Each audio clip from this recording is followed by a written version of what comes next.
अम्मा बाद फ़ौज़ बिल्लाहि मिनश शैतानिर रजीम बिस्मिल्लाहिर्रहमानिर्रहीम। सब तो पहले मैं अपने तमाम आने वाले मेहमानों को खुश आमदीद कहता हूँ। जो भी मेहमान स्टेज पर पहुँचे, चौधरी जुल्फ़कार पिंडर साहब के साहबजादे और चौधरी कैसर इकबाल संधू साहब के साहबजादे, इनको मैं दिल की अता गहराइयों से वेलकम करता हूँ। जनाब, यह सारी महफल लाने का मकसद ये वे कि तुहानू पता इलैक्शन के दिन आ गए ने ते पाकिस्तान मुस्लिम लीग नून वालों ये दोवें कैंडीडेट मुंतखब होए। तुसीं इन्हां दोवां कैंडीडेटां नू 8 फरवरी वाले दिन शेर ते मोहरां ला के जिताओ ते इंशाअल्लाह अपने पाकिस्तान की माशियत नू जिहड़ी कि खोखली हो गई है उन्होंने बचाओ।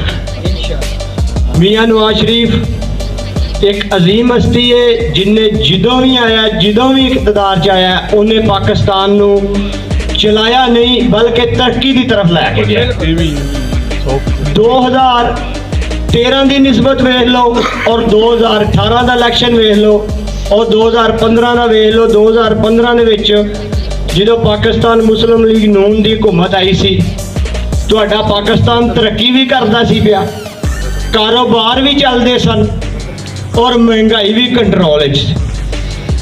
कुछ नदाना ने किसी नदान नू मुल्क की लगाम फड़ा दी, सवाए गालम गलोच सवाए धरनिया तो उन्हें कख नहीं जे कीता।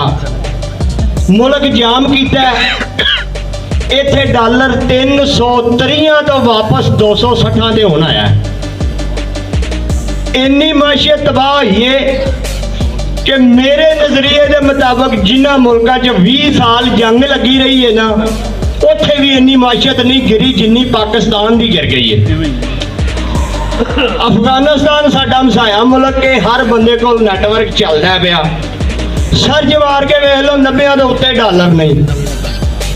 दसो कि पाकिस्तान के एडी केड़ी जंग लग गई है जिहड़ा 300 तो भी उत्ते टुर गया। ऐसा सिर्फ अपने कीते दी सजा पाई है। खैरी मेरी मुल्क चलता ही पिया, जेड़ा बंदा नाच गाना तबले बजांदा ही ना, ਉਹਦੇ हथ मुल्क फड़ा के मुल्क का बेड़ा गर्क कर दिता है।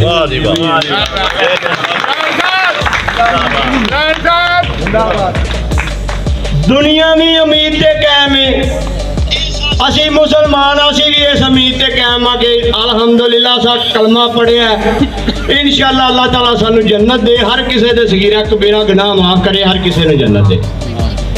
इसे तरह मैं कि इंशाअल्लाह तुसी अगों नवाज शरीफ वास्ते सब तो बड़ा चैलेंज, जिमें 2013 के इलैक्शन लोड शेडिंग का ही ना, 24 घंटिया के सिर्फ 2 घंटे लाइट आती।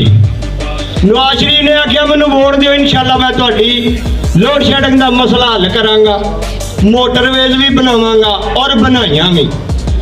मैं खुद नहीं सा मानता कि जिवें लोड शेडिंग का मसला चलता नवाज शरीफ को हल होवे, लेकिन अलहमदुलिल्लाह ने हल करके वाया, हर बंदे नूं पता नजर आउंदा पिया। इंशाअल्लाह इस दौर च मौजूदा दौर च नवाज शरीफ नूं जदों भी पाकिस्तान का इकतदार मिलिया, एक मुश्किलात वध तो वध आई है और उन्हें उसदा हल किया है। असी भी ये यकीन रखने कि इंशाअल्लाह जिहड़ी साडी मुआशत खोखली हुई है, इंशाअल्लाह नवाज शरीफ इनू दोबारा फिर राह हिरासत ते लिआएगा, क्योंकि उम्मीद ते वेखो यकीन ते ही दुनिया कायम है ना।